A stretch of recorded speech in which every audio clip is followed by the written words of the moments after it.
We're with Arielle Ford, who is another one of our fabulous featured speakers at Sun Valley Wellness, and she's going to be talking to us today about manifesting our soulmate.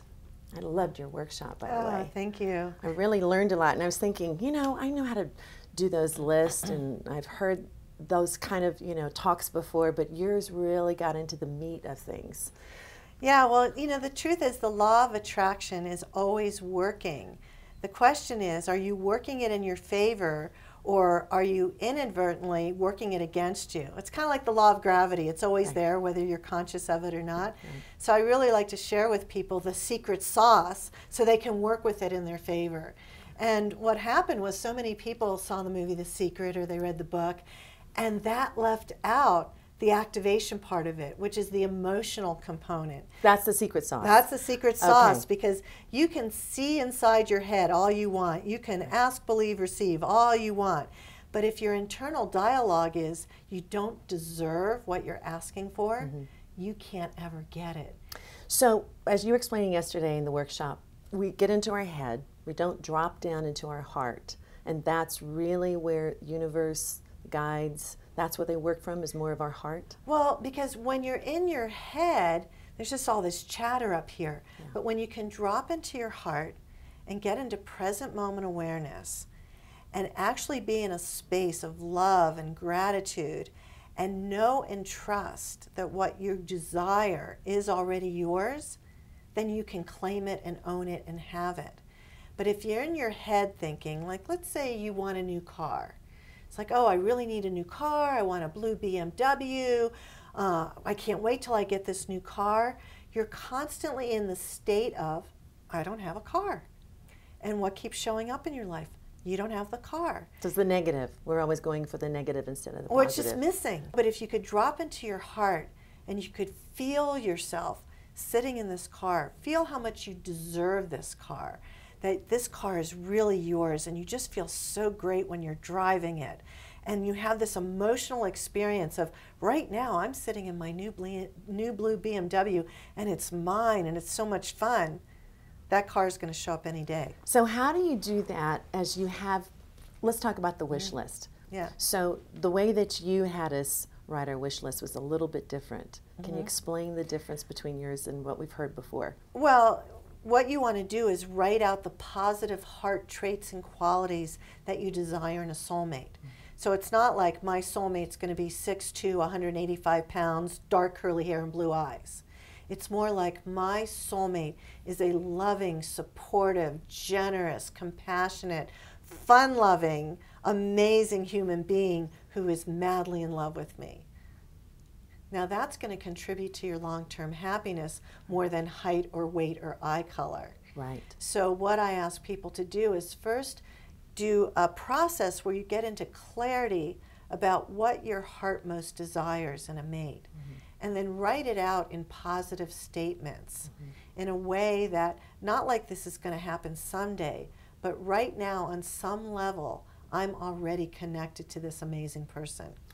I loved your process and just what you're talking about right now. And I like the label, feelingization. Feelingizations is what I call them. Describe that, because I thought it was fascinating. It really resonated with me. So a visualization happens in your head, and you just see stuff. Right. But if your internal dialogue is the opposite, oh, I'm unworthy, I don't deserve love, I don't deserve whatever it is, then the universe can't give it to you because you're sending a mixed message. One part of you is saying, I want, the other part of you is rejecting it.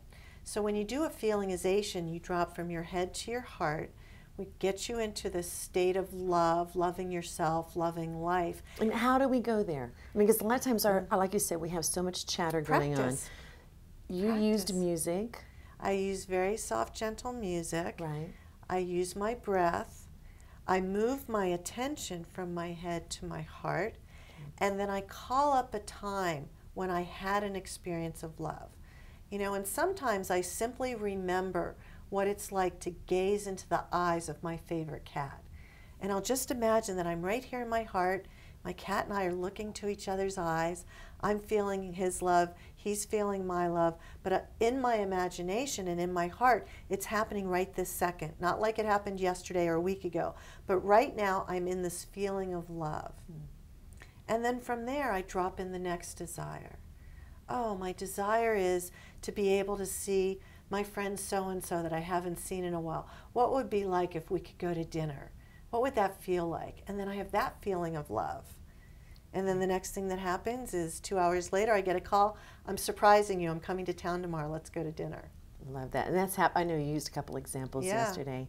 And also something that was different, what I heard you talk about, was that we speak to our soulmate in the present. Yes. That we speak to him or her like they're already in our lives. Right. And can you explain a little bit more of that process? So I call this love before first sight. So in the unified field, which quantum physics has now proven exists, in the unified field, we're all one, we're all connected to everyone and everything. We are already connected to the soulmate. We may not know their name or where they are or the date that they're going to show up in the 3D world, but we can begin the relationship right now in this moment. And so for months before I actually met my soulmate, Brian, I talked to him every day.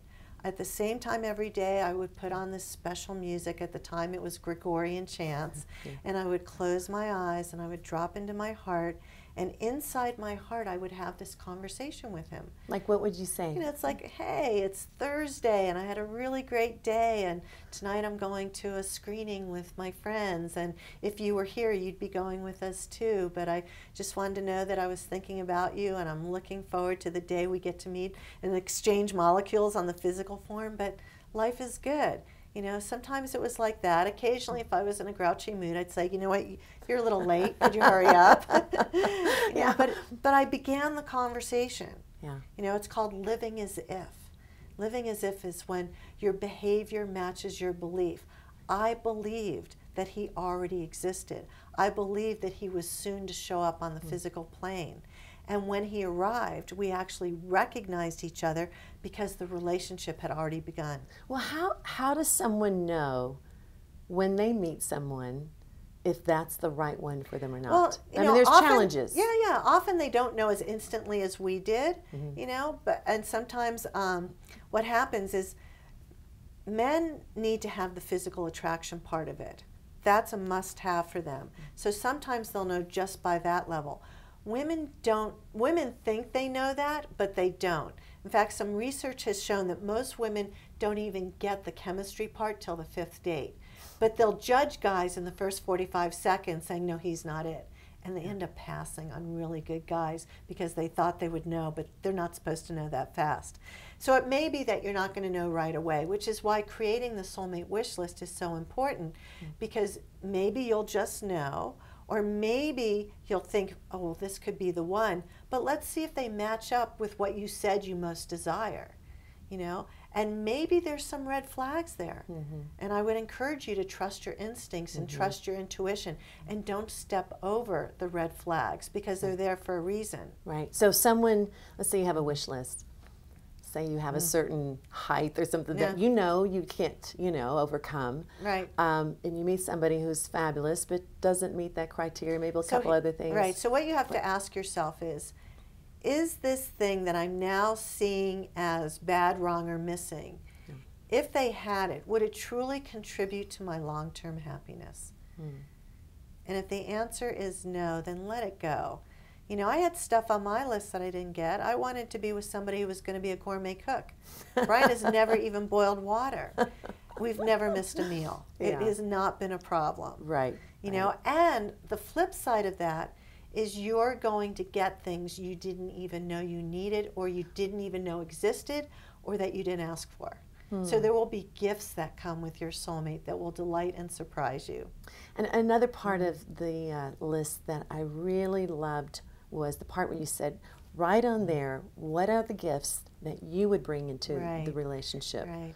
Something besides just what you want from him or her. What are you bringing in that you need to have accepted and being part of the relationship? And this was something I learned from Allison Armstrong, who's an amazing relationship expert. Because I wasn't aware of that. And I was interviewing her one day for one of my love summits.